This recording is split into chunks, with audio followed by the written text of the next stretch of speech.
The different civilizations of the East seem to mingle in the Kingdom of Nepal. To the south lies India with Benares and the great river Ganges, so recently visited by the Queen. To the north is Tibet, and on all sides in Kathmandu, the decorations and ornaments betrayed the Buddhist influence and hinted at Chinese culture. This capital of Nepal stands, as it were, at the crossroads of Asia.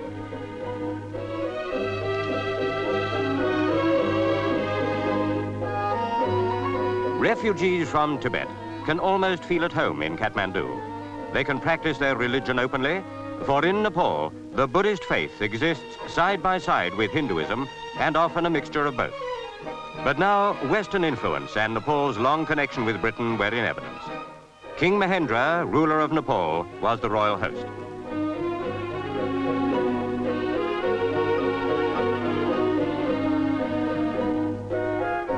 People gathered hours before the Queen's aircraft was due. Liquid refreshment laid on.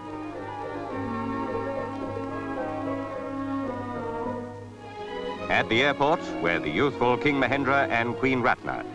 Not long ago, they were state visitors to Britain. Now it was Mahendra's turn to be host.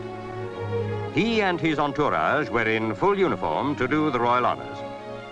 As the airport is on the small side and the approach difficult, the Queen and Prince Philip traveled in a Dakota, a smaller plane than the Britannia and better suited to short runways. Mahendra's kingdom occupies territory a little over 500 miles in length, and Kathmandu lies among the fertile valleys sheltered by Himalayan foothills. Only a few days earlier, Her Majesty and the Duke had been in Bombay. Now they seem to be in another world, friendly to the West, but holding jealously to its own standard of values and beliefs. Almost everywhere, the sweet smell of incense proclaims the worship of Buddhism. The two monarchs drove away from the airport together.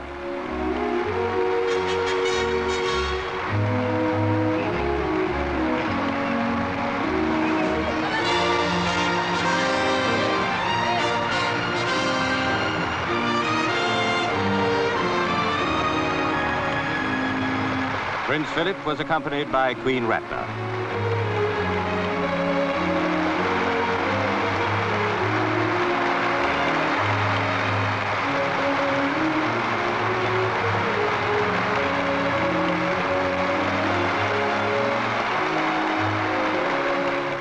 Kathmandu, meanwhile, with its population of 100,000 people, went about its daily life, the market carrying on business much as usual.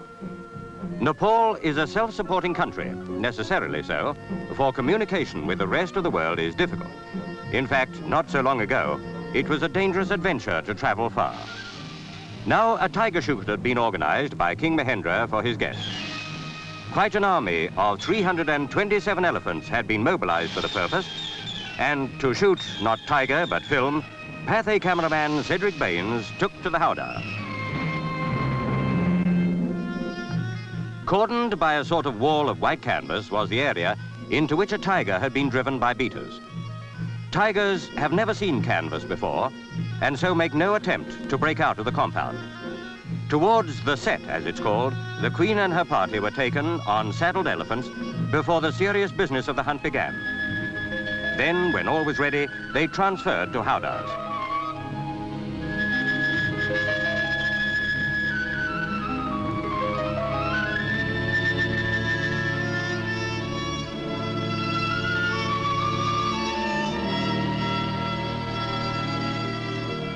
This is a land whose people have always lived under the menace of marauding tigers.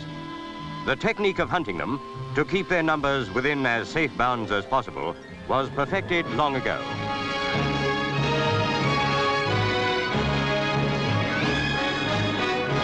Keen eyes peered at the undergrowth. And yes, there was the tiger.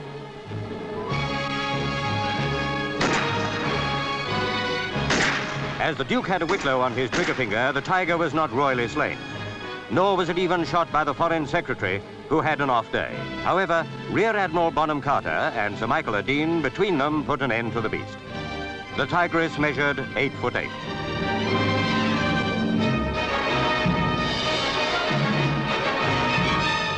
King Mahendra had fulfilled a time-honored obligation of a host in Nepal and provided the royal party with a tiger to shoot.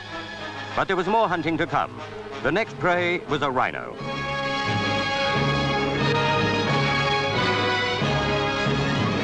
The Queen spotted the huge beast, though it was almost completely hidden.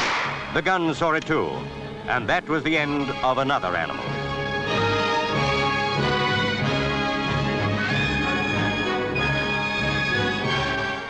Nepal is the land of the Gurkhas, and at Pokhara, 200 veterans of world wars waited at the airfield to be presented to Her Majesty. In any company, Gurkhas are superb fighting men. The VC is proudly worn by Captain Lal Bahadur Thapar, won in Tunisia.